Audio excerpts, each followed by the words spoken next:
نبينا محمد وصحبه أجمعين ودرسي لباطنات يدروس إن حجكي عمرضة بإذن الله تبارك وتعالى الملتزم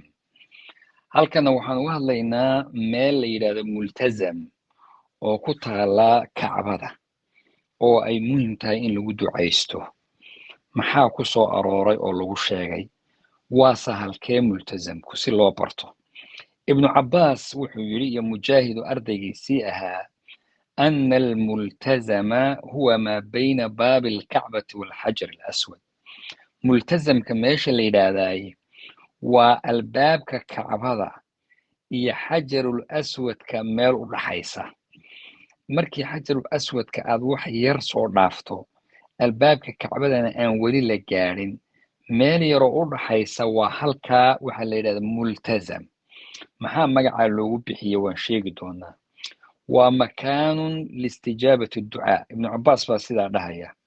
waa meel ducada lagu ajiibo oo la aqbalo ducada halkaa lagu ducaysto sunnada waxaa ka mida buuri ibnu cabbaas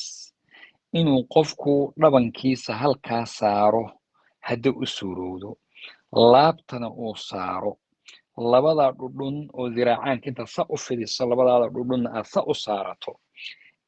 labadaada kaf iyo gacmaha aad sa u saarato adigoo ducaysanay halkaa dadka tegey baa tegey oo xilligan hadda koroonaha oo kacbadiiba la awday oo dusha laga xidhay ka hor xilligii la xajin jiray oo dee la tegi jiray waxaad arkay halkaasoo dadku isku dilayaan oo lagu dhegan yahay oo qofku sidaa aan sheegnay intuu isu saaro wejigiisa halkaa saarta labada gacmood sidaa uu dhudhumada u saarto oo halkaa ku ducaysanayo ku ooyayo ayaad arkaysaa maca ducaa ibnu cabbaas wuxuu leeyahay bayna alxajari walbaab yani xajarul aswadka iyo albaabka oo kacbada waxaa u dhexeeya makaanun laa yaquumu fiihi insaanun fayadcu allaha tacaala meel waxaa halkaa ku jirta buu yidhi meel uusan qof bini aadamku awood u helaa intuu istaago hadduu ku ducaysto ilaa wixii uu ku ducaystay uu helayo bishayin ilaa ra'aa wuu helayaa shaygii uu ku ducaystay marka waa meel muhimkeeda leh xaajadiis iyo dantiisina wuu helayaa bacdu nnaas ayaa marka halkaas aad ugu dhegan oo waad aragteen oo dadkii arkay aad bay u xusuusan karaan multazamka waxaa loogu magacaabay multazam lianna daaci qofka ducaysanayabaa beerkiisa iyo laabtiisa iyo wejigiisa iyo dhudhumihiisa iyo gacmihiisaba halkaasuu ku dhajiyaa kadibna wuu ducaystaa wahuwa yaltazimu lmakaan yani meesha adoo ku dhegan haystaba wuu ducaysa marka saasaa multazam loogu yani wuu laazimay meeshii ayuu laazimay qofkii ku dhegan yahay duco khaasa oo laleeyahay taaha lagu ducaystaay ma jiro meesha iyada laakiin qofku wax kasta uu rabo ku ducaysan karaa oo markii uu weliba waxaa habboon baa marka aad kacbada soo gasho ee timaado inaad ku ducaysato waxaad awoodi kartaa marka aad ka tegayso dawaaful wadaaci aad ka baxayso inaad ducaysatana waad awoodi kartaa waxuu awoodi karaa xilli kasta oo suuragal kuu noqota inaad ku ducaysatana waad awoodi kartaa camar ibnu shucayb baa wuxuu leeyahay can abihiis oo aabihii ka warinaya ka qaadaya yaa wuxuu leeyahay waxaan dawaaf ayaan sameeyey anoo kacbada ku wareegaya markaan nimaadnay kacbadii dayrkeeda halkaa baa waxaan nidhi cabdullaahi ibnu cabbaas uu la xajinayay miyaanan ilaahay subxaanahu watacaala ka magan gelaynin wixii shar ah wuxuu yihi nacuudu billaahi min annaar ilaahay baynu naar ka magan gelaynaa kadibna wuu socday xajarul aswadkiibuu taabsaday uu gacan saaray kadibna wuxuu istaagay ruknigii iyo albaabka meesha u dhaxaysa laabtiisii buu halkaa ku dhajiyay wejigiisii iyo gacmihiisii wuxuuna yidhi sidaas ayaa waxaan arkay buuri rasuulka oo samaynaya sala allahu calayhi wa aalihi wasalam waa xadiis sheekh alalbanina uu saxiixi shaykhulislaam ibnu taymiya raximahullah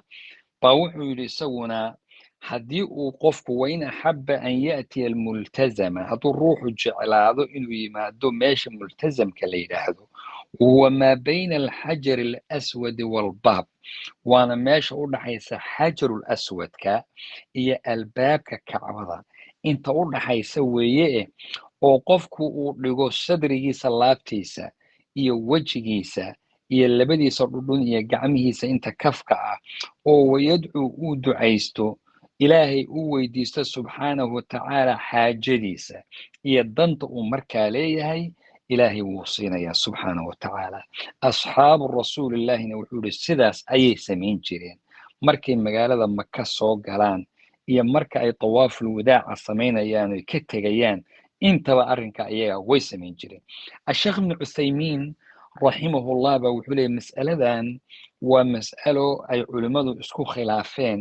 sababka khilaafka keenayna xadiid saxiixa baan arrintaa ku soo aroorin oo dee rasuulka markaa looga dayanayo waayo warkeedna waad arkaysan culimmadii ibnu cabbaas iyo asxaabu rasuulillaahi iyo culimmadii ka dambeysay oo ibnu taymiya ku jireen baa arrinta sheegayey marka sidaas daraaddeed baa maadaama xadiid rasuulka sal lla ly slam loo koryeelay aan ku soo aroorin laakiin wuxuu yihi asxaabu rasuulillaahi way samayn jireen markii ay soo galaan kacbada